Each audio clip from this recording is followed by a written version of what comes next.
Hi ಎಲ್ಲರಿಗೂ ನಮಸ್ಕಾರ. So last ವಿಡಿಯೋದಲ್ಲಿ ನಾನು ಪಾರ್ಟ್ 1 ಅಂತ ಹೇಳಿಬಿಟ್ಟು ನಮ್ಮ ಊರಿಂದು ಗುಡಿ ಬಗ್ಗೆ ಹೇಳಿದ್ದೆ. ಸೊ ಈಗ ಇದು ಪಾರ್ಟ್ 2 ಆಗಿದೆ.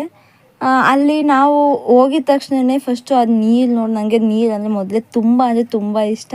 ಅದು ನೋಡೋಕ್ಕೆ ಎಷ್ಟು ಚೆನ್ನಾಗಿದೆ ಅಷ್ಟೇ ಆಳವಾಗಿ ಅಷ್ಟೇ ಭಯಂಕರವಾಗಿರುತ್ತೆ.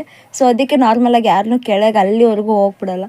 ಸೊ ನಾವು ಹೋಗಿದ್ವಿ ಅಂತ ಹೇಳ್ಬಿಟ್ಟು ಯಾರೂ ಹೇಳೋದಿಲ್ಲ ಕೇಳೋದಿಲ್ಲ, ನಮ್ಮದೇ ರಾಯಬೇರಾಗಿತ್ತು. ಫಸ್ಟು ದೇವ್ರಿಗೆ ನೀರು ಹಾಕ್ತೀವಿ, ಅಲ್ಲಿಂದ ಆ ಕಿಟಕಿಲಿರೋ ಚಿಕ್ಕ ಚಿಕ್ಕ ಪುಟ್ಟಾಣಿ ದೇವ್ರುಗಳಿಗೆಲ್ಲ ನೀರು ಹಾಕ್ಬಿಟ್ಟು ಅಲ್ಲಿಂದ ಅದು ಗುಡಿ ಮುಂದೆ ಇರುವಂಥ ಒಂದಿಷ್ಟು ಚಿಕ್ಕ ಚಿಕ್ಕ ಕಲ್ಲುಗಳಿರ್ತವೆ.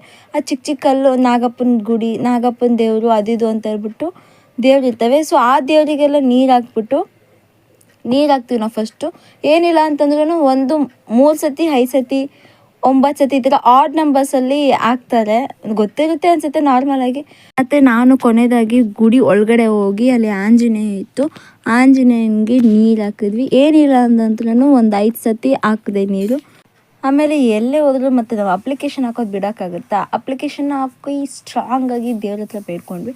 ನನ್ನ ಟರ್ನ್ ಆಗಿದ ತಕ್ಷಣ ನಮ್ಮ ತಂಗಿ ಮತ್ತು ಅವಳು ಹಾಕೋಕ್ಕೆ ಸ್ಟಾರ್ಟ್ ಮಾಡಿದ್ಲು ನೀರನ್ನ. ಏನಂತಂದರೆ ಅಲ್ಲಿಗೆ ಯಾರೇ ಹೋದ್ರೂ ಪ್ರತಿಯೊಬ್ಬರು ನೀರು ಹಾಕಲೇಬೇಕು. ಇದನ್ನ ನಾನು ನಮ್ಮ ಅಣ್ಣನಿಂದ ಕಲ್ತಿದ್ದು. ಎಲ್ಲರೂ ಹೋಗಿ ಹಾಕ್ತಾರೆ. 5 ಸತಿ ಹಾಕಿದ್ವಿ. ಸೊ ಇದೇ ನೋಡಿ ಆ ಗುಡಿ ಮುಂದೆ ಇರೋ ಚಿಕ್ಕ ಚಿಕ್ಕ ಪುಟಾಣಿ ದೇವ್ರುಗಳು, ನಾಗಪ್ಪ ದೇವ್ರದ್ದು ಪಾದದ್ದು ಅಚ್ಚೆ ಅವೆಲ್ಲ ಇತ್ತು. ಆಮೇಲೆ ಅಲ್ಲೇ ಇದ್ದಿದ್ದು ವಿಭೂತಿನ ಹಚ್ಕೊಂಡ್ವಿ. ಹಚ್ಕೊಂಡು ಮತ್ತು ನಮ್ಮ ಜೊತೆ ಬಿಂದಿಗೆ ತಂದಿದ್ವಿ ಅಲ್ವಾ, ಆ ಬಿಂದಿಗೆ ತುಂಬ ನೀರು ಹಿಡ್ಕೊಂಡು ಅದೇ ನಮ್ಮ ಗಾಡೀಲಿ ವಾಪಸ್ ನಮ್ಮ ಮನೆಗೆ ನಾವು ಹೊರಟ್ವಿ. ಸೊ ನೆಕ್ಸ್ಟ್ ವೀಡಿಯೋದಲ್ಲಿ ಸಿಗ್ತೀನಿ. Bye bye. Thanks for watching.